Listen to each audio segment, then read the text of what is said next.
Hello, I'm Kevin Steele. I wanted to share with you a new tool that I found for providing feedback to students. It's called Kaizena, and what it does is it provides voice feedback and little mini lessons if you've put those in there too. So what I want to do today is I want to kind of walk through the process from setting up your account and then setting up your boxes for the students, and then what the student will do, and then come back to what you do after the student repeats. So we'll kind of switch roles. We'll start as yourself, switch to the student, switch back to yourself for the providing of feedback, and then switch back to the student for the viewing, so that you can see how the workflow works throughout the process. So that's the purpose of today's training video. When you go to Kaizena, that's Kaizena.com, you will notice that you can log in with your Google account if you have one. If not, you can sign up without one. I'm going to go ahead and sign in with my Google account since I have one, and choose it from the list since I have a few. So I'm going to go ahead and choose my university account here, and it will ask me for kind of a waiver of it wants access to my Google accounts. There will usually be more in the list the first time through than what you're seeing on my screen today, because I've already been in once today. So I'm going to go ahead and click accept. And then what I can do in here, you'll see I have a few options. The first thing I'm going to do is I'm going to go up and click on my profile picture up here. Or you'll have a little logo if you don't have a picture. But I'm going to go ahead and click on that, and I'm going to set up my account. So I'm going to hit edit your profile, and then I'm going to fill in this information. So my name, how I want it to appear to my students. I also will place in there I can change my short URL, so I'll be kaizena.com/ksteele. This is important for the students because the students will actually be visiting that link to turn in their work. You can write a short bio of yourself, select whether you're a student, teacher, or other, and then find your school so that students know that they've got the right school in any subject areas. So I'm already done with mine, and I'm going to go ahead and hit set up my boxes. I have one set up already over here, IT 602 Final Papers. They give me the two others, but I can always create a new box. Boxes in Kaizena are nothing more than drop boxes where students can turn in work. So when I set one up, let me go ahead and I'll just go ahead and archive this one. And I'll create a new box. So I'll type in my course name usually, and then what the assignment is. So I'll use the same name of the one I just deleted. But IT 602 Final Papers. And that's it. I'm done with the setup now on this part. So what I would do now is tell my students to visit kaizena.com/ksteele, or I'd post that in the learning management system. I do have my students turn into both places. So they turn into the learning management system where I can provide the grades and the rubric. But I also have them turn it in here so that I can provide feedback and mark up the papers, if you will, kind of the old-fashioned markup. And a lot of the problems with marking up is it's cumbersome in other softwares. Kaizena has really made this simple. If you can click a few buttons and talk, you can create feedback for the students. So what I'm going to do now is I'm just going to go ahead and log out, because I'm going to become the student in this case. So remember, we tell the students to go to kaizena.com/ksteele. I have it right there. And then it will say, what do you want to do? I want to ask. They click on the blue button, ask Kevin Steele for feedback. In fact, now that I look at that, I put my professional name, and I don't like the way that looks on the button, so I can go back and edit that later. And then I select it'll ask me to sign in. If students have Google accounts, they can log in with those.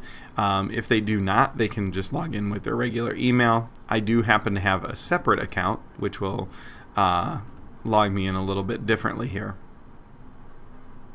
So now I'm logged in as my other self. It didn't help that I use the same profile picture. But it will say ask for feedback, and it will say, okay, well, we're looking in your Google Drive, so students can link their Google Drives. And I'm going to say I'm going to upload just something, the social studies assignment on the term list. And I'm going to hit select. Or you know what, let's select something else. It's been a while since I've been in there. I'll select the term list. It's been a while since I've been in here. And it will say choose a box. Well, I know it's not exactly IT 602's Final Papers, but I would select the box that I want them to go to, and I ask for feedback. Alright, Now it says, welcome to Kaizena, what are you? I'm a student in this case, and the document was successfully submitted. Now they won't see that little pop-up each time. So I go ahead and hit close, and the document is loading in. There it is. Now what I'm going to do is I'm going to go ahead and close out of Kaizena again. And I'm just going to go ahead and log in as the teacher. So now I'm switching back as the teacher. Oh, I'll have to hit log out here. I'm going to sign in with my Google account. Usually if you're using the same computer, it remembers who you are, so this sign in, sign out goes away. So I log in, and I notice that my IT 602 final papers has one submission to it. I click in there, and I can see all of the people who have submitted to the box. So now I just click on their names.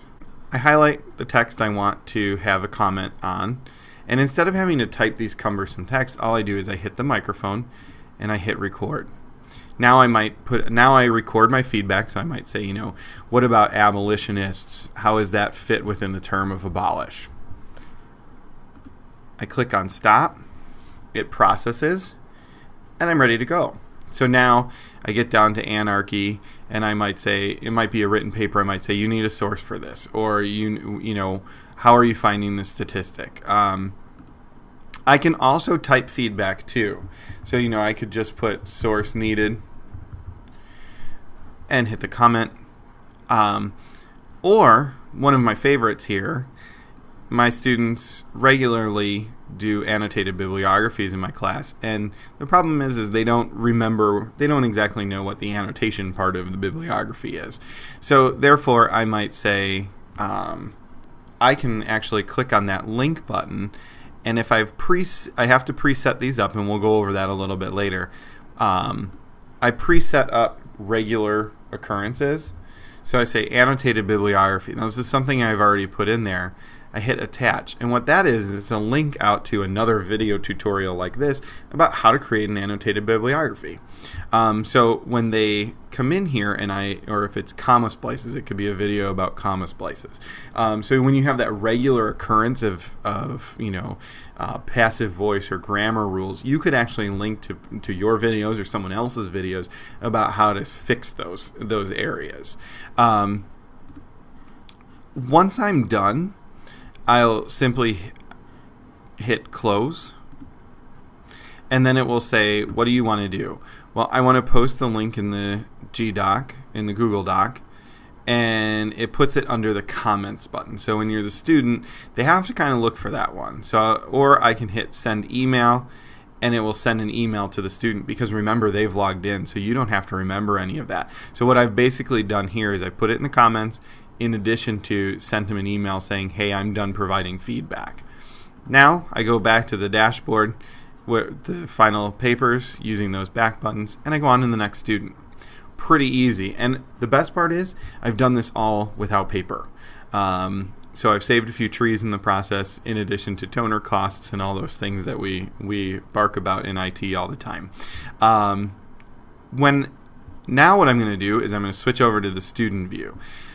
I did not grade this paper. Remember, I said I use two different sources. So I use a learning management system where I actually grade the paper, but this is where I effectively grade the paper for the student, but I actually record the grades through the rubric in a different system. So I just pull up two tabs, and then I read the paper, put my comments in, and then I go back and fill out my rubric on the other tab in my learning management system, and I'm done.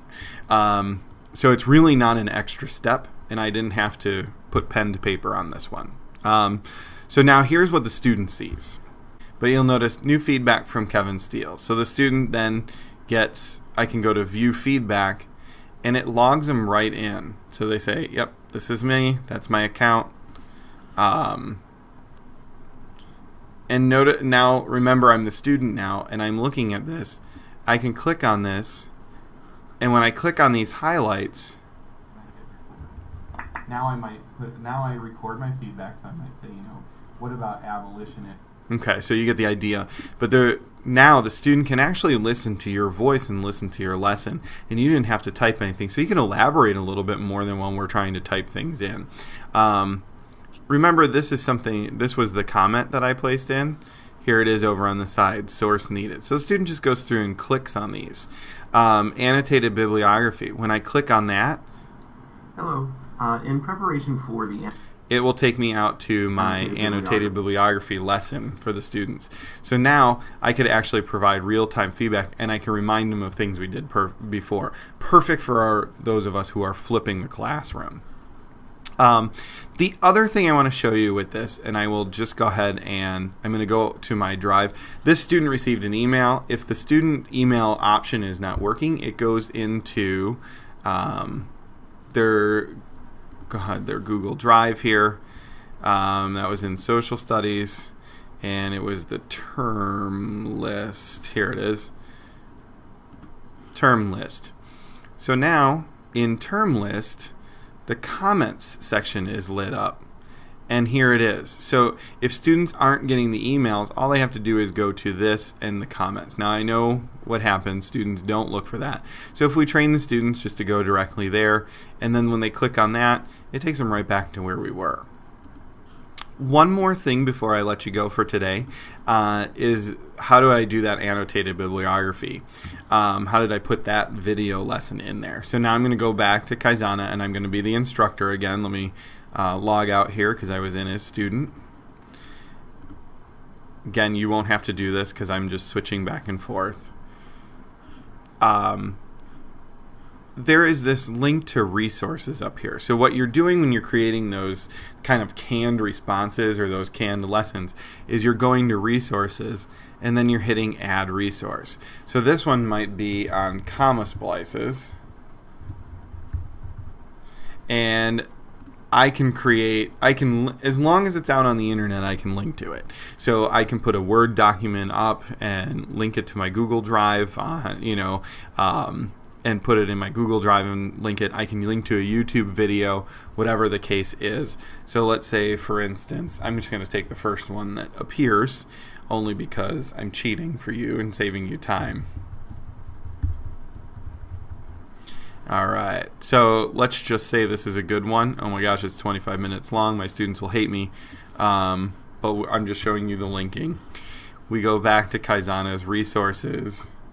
We paste that URL in, we hit green, and we're ready to go. Now when I want to give feedback, I just type the name of my resource that I'm linking to, so I hit that link button, and I hit, so let me go ahead and show you how that works again. I can come back here and I hit link, and I might say comma, and then I attach. I hope you found it beneficial today. If you have any comments or questions, please put them in the comment section down below the video here on YouTube, and I'll respond to you through those. Thank you.